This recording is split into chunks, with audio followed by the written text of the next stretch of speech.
há 2000 anos. Primeira parte. Item 1. 2 amigos. Os últimos clarões da tarde haviam caído sobre o casario romano. As águas do Tibre, ladeando o Aventino, deixavam retratados os derradeiros reflexos do crepúsculo, enquanto nas ruas estreitas passavam liteiras apressadas, sustidas por escravos musculosos e lépidos. Nuvens pesadas amontoavam-se na atmosfera, anunciando aguaceiros próximos, e as últimas janelas das residências particulares e coletivas fechavam-se com estrépito, ao sopro dos primeiros ventos da noite. Entre as construções elegantes e sóbrias, que exibiam mármores preciosos, no sopé da colina, um edifício havia que reclamava a atenção do forasteiro pela singularidade das suas colunas severas e majestosas. Uma vista de olhos ao seu exterior indicava a posição do proprietário, dado o aspecto artístico e imponente. Era, de fato, a residência do senador Publio Lentulus Cornelius, homem ainda moço, que, à maneira da época, exercia no Senado funções legislativas e judiciais, de acordo com os direitos que lhe competiam, como descendente de antiga família de senadores e cônsules da República. O Império, fundado com Augusto, havia limitado os poderes senatoriais, cujos detentores já não exerciam nenhuma influência direta nos assuntos privativos do governo imperial, mas mantivera a hereditariedade dos títulos e dignidades das famílias patrícias, estabelecendo as mais nítidas linhas de separação das classes, na hierarquia social. Eram 19 horas de um dia de maio de 31 da nossa era. Publio Lentulus, em companhia do seu amigo Flamínio Severus, reclinado no triclínio, terminava o jantar, enquanto Lívia, a esposa, expedia ordens domésticas a uma jovem escrava etrusca. O anfitrião era um homem relativamente jovem, aparentando menos de 30 anos não obstante o seu perfil orgulhoso e austero, aliado à túnica de ampla barra purpúrea, que impunha certo respeito a quantos se lhe aproximavam, contrastando com um amigo que, revestindo a mesma indumentária de senador, deixava entrever idade madura, iluminada de cães precoces, em penhor de bondade e experiência da vida. Deixando a jovem senhora entregue aos cuidados domésticos, ambos se dirigiram ao peristilo, por buscarem um pouco de oxigênio da noite cálida, embora o aspecto ameaçador do firmamento prenunciasse chuva iminente. "A verdade, meu caro Públio", exclamava Flamínio, pensativo, "é que te consomes a olhos vistos. Trata-se de uma situação que precisa modificar-se sem perda de tempo. Já recorreste a todos os facultativos no caso de tua filhinha?" "Infelizmente", retorquiu o patrício com amargura, "já lancei mão de todos os recursos ao nosso alcance. Ainda nestes últimos dias, minha pobre Lívia levou-a a distrair-se em nossa vivenda de Tibur, procurando um dos melhores médicos da cidade, que afirmou tratar-se de um caso sem remédio na ciência dos nossos dias. O facultativo não chegou a positivar o diagnóstico, certamente em razão da sua comiseração pela doentinha e pelo nosso paternal desespero, mas, segundo nossas observações, acreditamos que o médico de Tibur presume tratar-se de um caso de lepra. É uma presunção atrevida e absurda. Entretanto, se não podemos admitir qualquer dúvida com relação aos nossos antepassados, sabes que Roma está cheia de escravos de todas as regiões do mundo e são eles um instrumento de nossos trabalhos de cada dia." "É verdade", concordou Flamínio, com amargura. Um laivo de perspectivas sombrias transparecia na fronte dos dois amigos, enquanto as primeiras gotas de chuva satisfaziam a sede das roseiras floridas que enfeitavam as colunas graciosas e claras. "E o pequeno Plínio?" perguntou Públio, como desejoso de proporcionar novo rumo à conversação. "Esse, como sabes, continua sadio, demonstrando ótimas disposições. Calpurnia atrapalha-se, a cada momento, para satisfazer-lhe os caprichos dos 12 anos incompletos. Às vezes, é voluntarioso e rebelde, contrariando as observações do velho Parmênides, só se entregando aos exercícios da ginástica quando muito bem lhe apraz. No entanto, tem grande predileção pelos cavalos. Imagina que, num momento de reflexão própria da idade, burlando toda a vigilância do irmão, concorreu a uma tirada de bigas realizada nos treinos comuns de um estabelecimento esportivo do Campo de Marte, obtendo um dos lugares de maior destaque. Quando contemplo meus 2 filhos, lembro-me sempre da tua pequena Flávia Lentulha, porque bem sabes dos meus propósitos para o futuro, no sentido de estreitar os antigos laços que prendem as nossas famílias. Públio ouviu o amigo, calado, como se a inveja lhe espicaçasse o coração carinhoso de pai. Todavia, revidou, apesar de nossos projetos, os augures não favorecem nossas esperanças, porque a verdade é que minha pobre filha, com todos os nossos cuidados, mais parece uma dessas infelizes criaturinhas atiradas ao velabro. Contudo, confiemos na magnanimidade dos deuses. Dos deuses? Repetiu Públio, com um mal disfarçado desalento. A propósito desse recurso imponderável, tenho escogitado 1000 teorias no cérebro fervilhante. Há tempos, em visita à tua casa, tive ocasião de conhecer mais intimamente o teu velho liberto grego. Parmênides falou-me da sua mocidade e permanência na Índia, dando-me conta das crenças hindus, com as suas coisas misteriosas da alma. Acreditas que cada um de nós possa regressar, depois da morte, ao teatro da vida, em outros corpos? De modo algum, replicou Flamínio, energicamente. Parmênides, não obstante o seu caráter precioso, leva muito longe as suas divagações espirituais. Entretanto, meu amigo, começo a pensar que ele tem razão. Como poderíamos explicar a diversidade da sorte neste mundo? Por que a opulência dos nossos bairros aristocráticos e as misérias do esquilino? A fé no poder dos deuses não consegue elucidar esses problemas torturantes. Vendo minha desventurada filhinha com a carne dilacerada e apodrecida, sinto que o teu escravo está com a verdade. Que teria feito a pequena Flávia, nos seus 7 anos incompletos, para merecer tão horrendo castigo das potestades celestiais? Que alegria poderiam encontrar as nossas divindades nos soluços de uma criança e nas lágrimas dolorosas que nos calcinam o coração? Não será mais compreensível e aceitável que tenhamos vindo de longe com as nossas dívidas para com os poderes do céu? Flamínio Severus meneou a cabeça, como quem deseja afastar uma dúvida, mas, retomando seu aspecto habitual, obtemperou com firmeza. Fazes mal em alimentar semelhantes conjecturas no teu foro íntimo. Nos meus 45 anos de existência, não conheço crenças mais preciosas do que as nossas, no culto venerável dos antepassados. É preciso considerares que a diversidade das posições sociais é um problema oriundo da nossa regimentação política, a única que estabeleceu uma divisão nítida entre os valores e os esforços de cada um. Quanto à questão dos sofrimentos, convém lembrar que os deuses podem experimentar nossas virtudes morais, com as maiores ameaças à enfibratura do nosso ânimo, sem que necessitemos adotar os absurdos princípios dos egípcios e dos gregos, princípios, aliás, que já os reduziram ao aniquilamento e ao cativeiro. Já ofereceste algum sacrifício no templo, depois de tão angustiosas dúvidas? Tenho sacrificado aos deuses, segundo os nossos hábitos, respondeu Públio, compungidamente, e ninguém mais que eu se orgulha das gloriosas virtudes de nossas tradições familiares. Entretanto, minhas observações não surgem tão somente a propósito da filhinha. Há muitos dias, ando torturado com o espantoso enigma de um sonho. Um sonho? Como pode a fantasia abalar, desse modo, a fibra de um patrício? Públio Lentulus recebeu a pergunta mergulhado em profundas cismas. Seus olhos parados presumiam devorar uma paisagem que o tempo distanciara no transcurso dos anos. A chuva, agora em bátegas pesadas, caía continuadamente, fazendo os mais fortes transbordamentos do implúvio e represando-se na piscina que enfeitava o pátio do peristilo. Os 2 amigos haviam se recolhido a um largo banco de mármore, reclinando-se nos estofos orientais que o forravam, prosseguindo na palestra amistosa.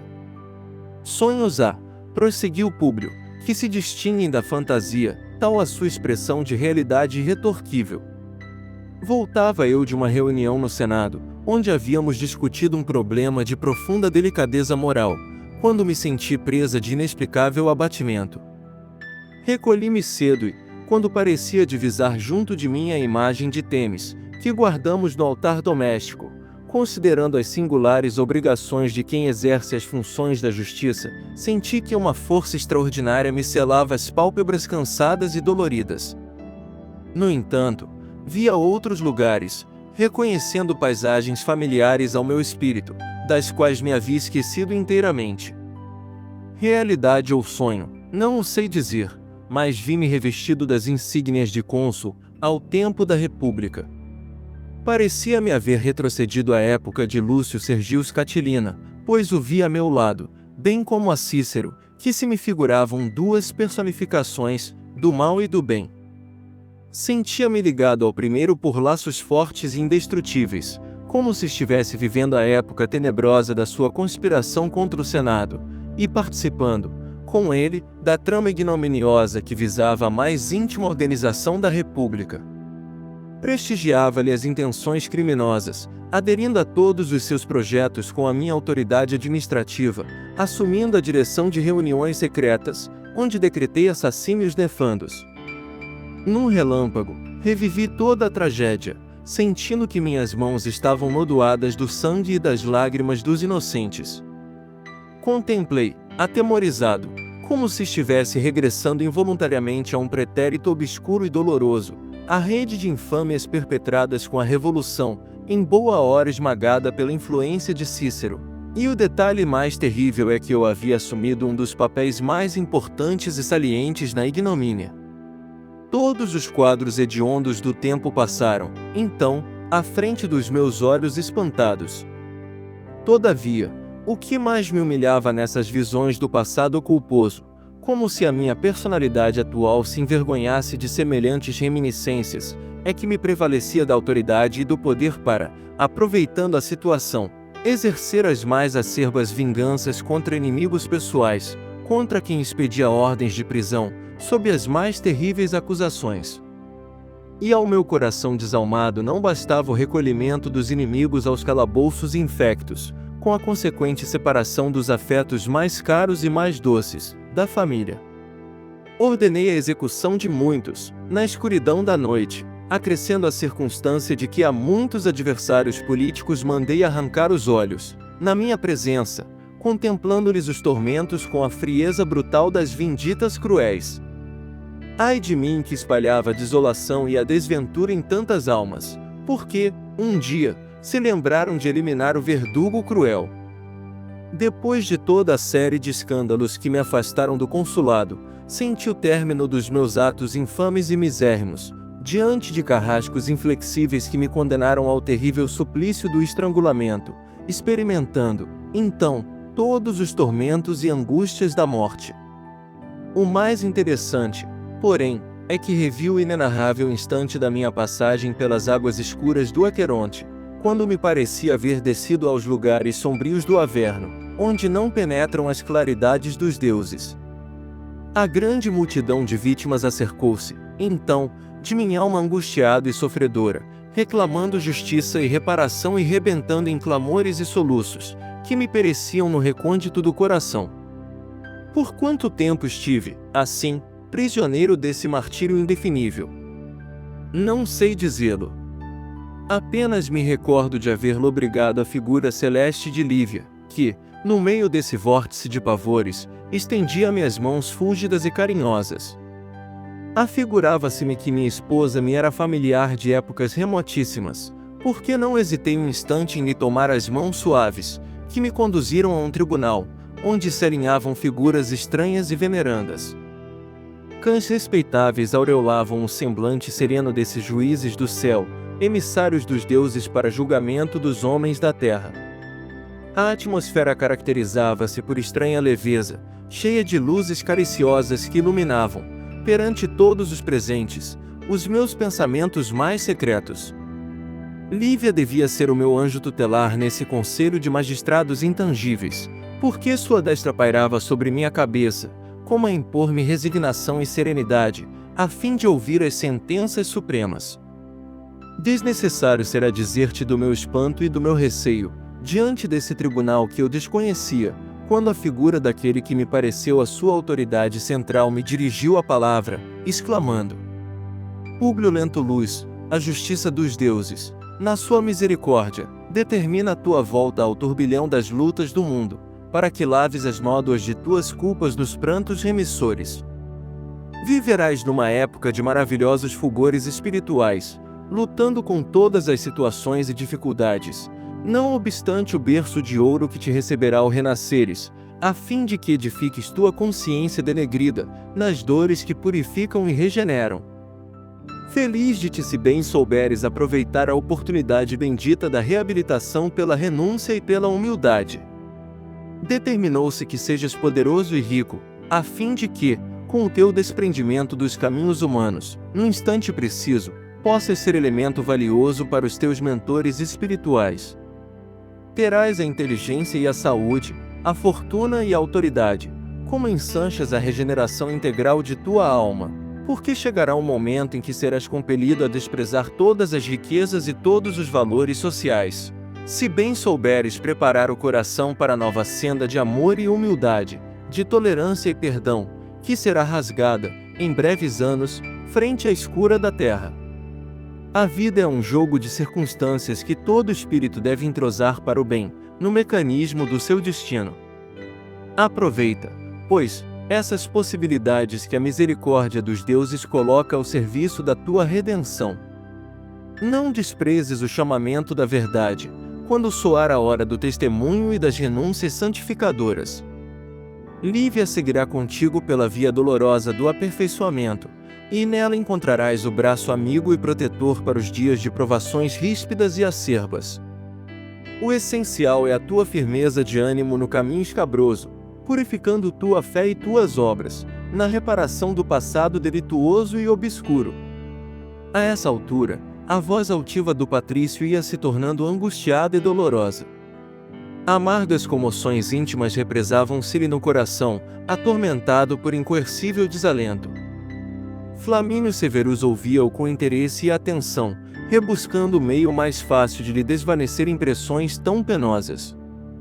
Sentia ímpetos de desviar-lhe o curso dos pensamentos, arrancando-lhe o espírito daquele mundo de emoções impróprias da sua formação intelectual, apelando para sua educação e para o seu orgulho, mas, ao mesmo tempo, não conseguia sopitar as próprias dúvidas íntimas, frente àquele sonho, cuja nitidez e aspecto de realidade o deixavam aturdido. Compreendia que era necessário primeiro restabelecer sua própria fortaleza de ânimo, entendendo que a lógica da brandura deveria ser o escudo de suas palavras, para esclarecimento do amigo que ele mais considerava irmão. Foi assim que, pousando a mão esguia e branca nos seus ombros, perguntou com amável doçura: E depois, que mais viste? Públio Lentulus, sentindo-se compreendido, recobrou energias novas e continuou: Depois das exortações daquele juiz severo e venerando, não mais lobriguei o vulto de Lívia a meu lado, mas outras criaturas graciosas, envolvidas em péplos que me pareciam de neve translúcida, confortavam meu coração com os seus sorrisos acolhedores e bondosos. Atendendo-lhes ao apelo carinhoso, senti que meu espírito regressava à terra. Observei Roma, que já não era bem a cidade do meu tempo. Um sopro de beleza estava reconstituindo a sua parte antiga, porque notei a existência de novos circos, teatros suntuosos, termas elegantes e palácios encantadores, que meus olhos não haviam conhecido antes. Tive ocasião de ver meu pai entre os seus papiros e pergaminhos, estudando os processos do Senado, tal qual se verifica hoje conosco, e, depois de implorar a bênção dos deuses, no altar doméstico de nossa casa, experimentei uma sensação de angústia no recesso de minha alma.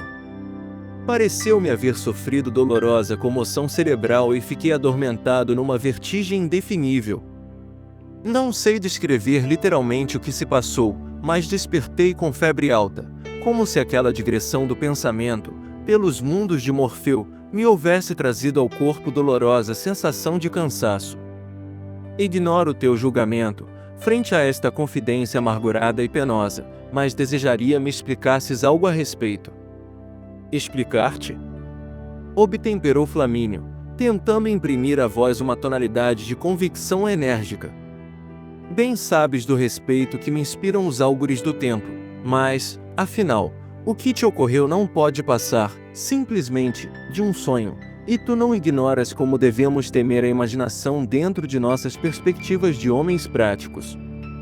Por sonharem excessivamente, os atenienses ilustres transformaram-se em escravos misérrimos, constituindo obrigação de nossa parte o reconhecimento da bondade dos deuses que nos concederam o senso da realidade, necessário às nossas conquistas e triunfos. Seria lícito renunciasses ao amor de ti mesmo e à posição de tua família, tão somente levado pela fantasia? Públio deixou que o amigo discorresse abundantemente sobre o assunto, recebendo-lhe as exortações e conselhos, mas, depois, tomando-lhe as mãos generosas, exclamou angustiado: meu amigo, eu seria indigno da magnanimidade dos deuses se me deixasse conduzir ao sabor dos acontecimentos. Um simples sonho não me daria margem a tão dolorosas conjecturas, mas a verdade é que ainda te não disse tudo. Flamínio Severus franziu o sobrolho, rematando: ainda não disseste tudo? Que significam estas afirmativas? No seu íntimo generoso, angustiosa dúvida fora já implantada com a descrição minuciosa daquele sonho impressionante e doloroso, e era com grande esforço que o seu coração fraternal trabalhava por ocultar ao amigo as penosas emoções que intimamente o atormentavam. Públio, mudo, tomou-lhe do braço, conduzindo-o às galerias do tablino localizado a um canto do peristilo, nas proximidades do altar doméstico, onde oficiavam os mais puros e mais santos afetos da família. Os dois amigos penetraram o escritório e a sala do arquivo com profundo sinal de respeitoso recolhimento. A um canto, dispunham-se em ordem numerosos pergaminhos e papiros, enquanto, nas galerias, avultavam retratos de cera, de antepassados e avoengos da família. Públio Lentulus tinha os olhos úmidos e a voz trêmula, como se profundas emoções o dominassem naquelas circunstâncias. Aproximando-se de uma imagem de cera, entre as muitas que ali se enfileiravam, chamou a atenção de Flamínio, com uma simples palavra: reconheces? Sim, respondeu o amigo, estremecendo, reconheço esta efígie. Trata-se de Públio Lentulus Sura, teu bisavó paterno, estrangulado há quase um século, na Revolução de Catilina. Faz precisamente 94 anos que o pai de meu avô foi eliminado nessas tremendas circunstâncias, exclamou Públio, com ênfase, como quem está de posse de toda a verdade. Repara bem os traços desta figura, para verificares a semelhança perfeita que existe entre mim e esse longínquo antepassado. Não estaria aqui a chave do meu sonho doloroso? O nobre patrício observou a notável identidade de traços fisionômicos daquela efígie morta com o semblante do amigo presente. Suas vacilações atingiram o auge, frente àquelas demonstrações alucinantes. Ia elucidar o assunto, encarecendo a questão da linhagem e da hereditariedade, mas o interlocutor, como se adivinhasse os mínimos detalhes de suas dúvidas, antecipou o julgamento, exclamando: eu também participei de todas as hesitações que ferem o teu raciocínio, lutando contra a razão, antes de aceitar a tese de nossas conversações desta noite. A semelhança pela imagem, ainda mais extrema, é natural e é possível, isto, porém, não me satisfaz plenamente. Expedi, nestes últimos dias, um dos servos de nossa casa, a Taormina, em cujas adjacências possuímos antiga habitação, onde se guardava o arquivo do extinto, que fiz transportar para aqui. E, num movimento de quem estava certo de todos os seus conceitos, revirava nas mãos nervosas vários documentos, exclamando: repara estes papiros! São notas de meu bisavô, acerca dos seus projetos no consulado. Encontrei neste acervo de pergaminhos diversas minutas de sentenças de morte, as quais já havia observado nas minhas digressões do sonho inexplicável. Confronta estas letras. Não se parecem com as minhas? Que desejaríamos mais, além destas provas caligráficas? Há muitos dias, Vivo este obscuro dilema no íntimo do coração. Serei eu Públio Lentulus Sura, reencarnado? Flamínio Severus deixou pender a fronte, com indisfarçável inquietação e indizível amargura. Numerosas haviam sido as provas da lucidez e da lógica do amigo. Tudo conspirava para que o seu castelo de explicações desmoronasse, fragorosamente, diante dos fatos consumados, mas procuraria novas forças, a fim de salvaguardar o patrimônio das crenças e tradições dos seus maiores, tentando esclarecer o espírito do companheiro de tantos anos. Meu amigo, murmurou, abraçando-o, concordo contigo, frente a estes acontecimentos alucinantes. O fato é dos que empolgam o espírito mais frio, mas não podemos arriscar nossas responsabilidades no rumo incerto das primeiras impressões. Se ele nos parece a realidade, existem as realidades imediatas e positivas, aguardando nosso concurso ativo. Considerando as tuas ponderações e acreditando mesmo na veracidade do fenômeno, não acredito devamos mergulhar o raciocínio nestes assuntos misteriosos e transcendentes. Sou avesso a essas perquirições, certamente em virtude das minhas experiências da vida prática. Concordando, de modo geral, com o teu ponto de vista, recomendo-te não estendê-lo além do círculo de nossa intimidade fraternal, mesmo porque, não obstante a propriedade de conceitos com que me dás testemunho da tua lucidez, sinto-te cansado e abatido nesse torvelinho de trabalhos do ambiente doméstico e social. Fez uma pausa nas suas observações comovidas, como quem raciocinasse procurando recurso eficaz para remediar a situação, e sugeriu com doçura: poderias descansar um pouco na Palestina, levando a família para essa estação de repouso. Existem ali regiões de clima adorável, que operariam, talvez, a cura de tua filhinha, restabelecendo simultaneamente as tuas forças orgânicas. Quem sabe? Esquecerias o tumulto da cidade, regressando mais tarde ao nosso meio, com energias novas. O atual procurador da Judéia é nosso amigo. Poderíamos harmonizar vários problemas do nosso interesse e de nossas funções, porquanto não me seria difícil obter do imperador dispensa dos teus trabalhos no Senado, de modo a que continuasses recebendo os subsídios do Estado, enquanto permanecesses na Judéia. Que julgas a respeito? Poderias partir tranquilo, pois eu tomaria a meu cargo a direção de todos os teus negócios em Roma, zelando pelos teus interesses e pelas tuas propriedades.